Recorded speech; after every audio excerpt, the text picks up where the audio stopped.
Hello guys, वैभव Deshmukh animation mentor में आपका स्वागत है। अब ये तो था हमारा मैग्नेटिक लासो टूल। तो ये हमारे कस्टम सिलेक्शन टूल थे। उसके बाद जो आते हैं यहाँ पे ऑटोमेटिक सिलेक्शन टूल्स। तो आप देखोगे कि हमारे पास बहुत सारे सिलेक्शन टूल्स हैं। तो इतने सारे सिलेक्शन टूल का क्या यूज है? तो जब भी आप यहाँ पे कस्टमली या फिर एडिटिंग कर रहे हो या फिर आप कंपोजिटिंग कर रहे हो, तो इन्हीं का हम यूज करेंगे आगे जाके, जिसके ऊपर आपका सिलेक्शन एरिया जो है वो अच्छे से हो पाए। इसलिए यहाँ पे इतने सारे सिलेक्शन टूल्स हैं। तो इसमें से सबसे पहले हम यहाँ पे ऑब्जेक्ट सिलेक्शन टूल आपको मिलता है, क्विक सिलेक्शन मिलता है। तो ऑब्जेक्ट सिलेक्शन थोड़ा सा हम बाद में लेंगे। उसके पहले हम यहाँ पे लेते हैं क्विक सिलेक्शन टूल। तो सिलेक्शन टूल्स के अंदर हम यहाँ पे क्विक सिलेक्शन टूल हम यहाँ पे यूज कर रहे हैं। इसको मैंने क्लिक किया। क्लिक करने के बाद आपको यहाँ पे एक सर्कल मिलेगा। ओपन ब्रैकेट और क्लोज ब्रैकेट से आप इसको बड़ा छोटा कर सकते हो। अब देखो, जो स्काई का एरिया है इसको मुझे सिलेक्शन करना है। तो आप यहाँ पे लेके जाओगे माउस को और बस इसको क्लिक करते जाओ। जहां पे आपको एक प्लस का साइन दिख रहा है, देखो ये सर्कल के बीच में, इसको अगर मैं क्लिक करता हूं तो उतना एरिया यहाँ पे ये ऐड करते जाएगा। तो यहां पे ऊपर की तरफ आपका जो प्लस का बटन है ये ऑन होना जरूरी है। जैसे इसको मैं क्लिक करते जाऊंगा तो ये उस एरिया को यहां पे ऐड करते जाएगा। जितना बड़ा आपका यहाँ पे ब्रश है उतना ये ज्यादा एरिया यहाँ पे कैप्चर करता है। ठीक है। और समझ लो कि मुझे यहाँ पे कुछ केसेस में ऐसा है कि मुझे यहाँ पे कम एरिया मुझे यार मेरा कैप्चर होना चाहिए। तो उस टाइम पे क्या करेंगे? तो उस टाइम पे हम इसका जो ब्रश साइज है इसको हम छोटा करेंगे।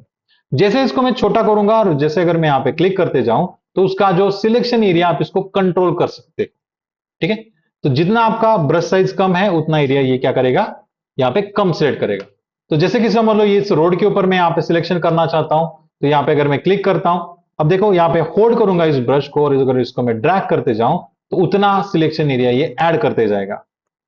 तो ऑटोमेटिक सिलेक्शन टूल्स के अंदर क्विक सिलेक्शन ये काफी अच्छी तरीके से आपको एक अच्छा खासा सिलेक्शन एरिया ये प्रोवाइड करके देगा और इसका एक्यूरेसी रेट भी काफी अच्छा है। ठीक है। गलती से अगर मेरा कोई सिलेक्शन एरिया अगर रह गया तो यहाँ पे अल्ट को प्रेस करूंगा और यहां से इसको माइनस सिलेक्शन आप कर सकते हो। कोई भी सिलेक्शन टूल के अंदर अगर आप यहाँ पे माइनस सिलेक्शन करना चाहते हो तो क्या करोगे? अल्ट की को आप यहाँ पे होल्ड करोगे जिसके थ्रू ये माइनस सिलेक्शन करेगा। तो ये था हमारा क्विक सिलेक्शन टूल। तो अगला जो हमारा टूल है ये है हमारा मैजिक वॉन्ड। तो मैजिक वॉन्ड टूल जो है यहाँ पे जब मैं क्लिक करता हूं, अब ये काम कैसे करता है? ये एक फ्लैट कलर के ऊपर आपको अच्छे से सिलेक्शन एरिया प्रोवाइड करता है। जैसे कि आपने कभी आपका फोटो, पासपोर्ट साइज आपका फोटो है, उसका बैकग्राउंड होता है रेड में, ब्लू में, ब्लैक में। तो वहां पे अगर आपको सिलेक्शन एरिया अच्छे से देना है तो आप इसका यूज कर सकते हो। जहां पे मैं क्लिक करता हूं उस एरिया को ये डायरेक्टली यहां पे ऐड कर देगा। तो ये करता क्या है? एक कलर का या फिर एक पिक्सल जब आप यहां पे जूम करते हो तो ये पिक्सल जो होते हैं या फिर इसके अंदर के जो टिंट होते हैं उस टिंट को ये कैप्चर करेगा और उसी टिंट के बेसिस के ऊपर ये सभी एरिया को ये सिलेक्ट करता है। मतलब यहां पे बैकग्राउंड एरिया है व्हाइट, तो ये व्हाइट ही कलर को यहां पे ऐड करता है सिलेक्शन के अंदर। अब देखो इसके जो बाल है ये भी व्हाइट है तो उसको भी उसने ऐड कर दिया। तो इसको करेक्ट करने के लिए क्या करेंगे? तो इसके लिए हम यहां पे ऊपर जाएंगे प्रॉपर्टी बार के अंदर और यहां पे आपको मिलता है टॉलरेंस नाम का एक ऑप्शन। माउस लेके जाओ इसके ऊपर, होल्ड करके आप इसको जो है लेफ्ट में अगर इसको मैं मूव करूं तो आप इसका जो वैल्यू है आप इसको कम कर सकते हो। ये क्या करेगा? जैसे मैं टॉलरेंस कम करूंगा और अगर यहां पे मैं क्लिक करता हूं तो ये उसका एरिया कम कर देगा, सिलेक्शन एरिया ये कम कर देगा। अगर मुझे बढ़ाना है तो क्या करूंगा? टॉलरेंस को होल्ड करूंगा और इसको मैं बढ़ाऊं तो ये उस एरिया को एक्सपांड कर देगा, है ना। अब देखो ये अच्छे से कर पा रहा है।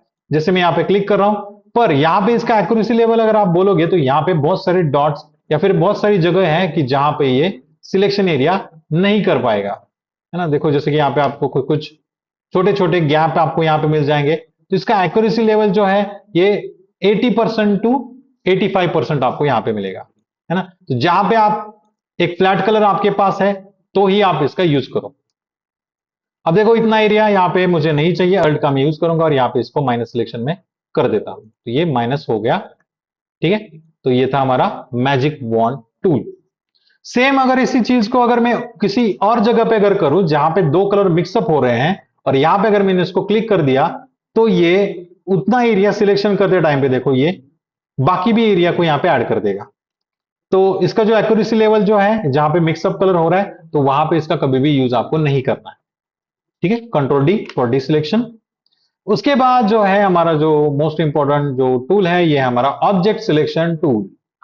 अब इसका काम देखो कि आपको बाकी ज्यादा कुछ करने की जरूरत नहीं होती, बस आप इसको होल्ड करो और जो एरिया आप यहाँ पे सिलेक्ट करना चाहते हो उस एरिया के ऊपर इसको घुमाते जाओ उसके आउटलाइन के ऊपर आप इसको घुमाते जाओ और ये जो है आपको एक जो डिजायरेबल आपका जो एरिया है ये आपको प्रोवाइड करेगा। तो इसको मैं स्टार्ट और एंड पॉइंट को यहां पे मैं क्लोज कर देता हूं। थोड़ी देर ये बफर होगा, बफर के बाद ये आपको सिलेक्शन एरिया प्रोवाइड करेगा।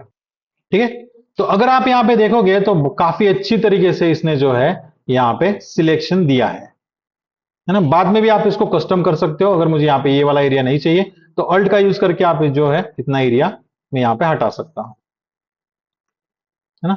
तो काफी इजीली आप इसका यूज कर सकते हैं। जब भी आप इसको यूज करना चाहो, बस आपको करना क्या है, उस पर्टिकुलर एरिया को सिलेक्ट करो, उसका स्टार्ट और एंड पॉइंट यहां पे दे दो और ये अच्छे से आपको यहां पे आइडेंटिफाई कर देगा जो भी आपका एरिया है।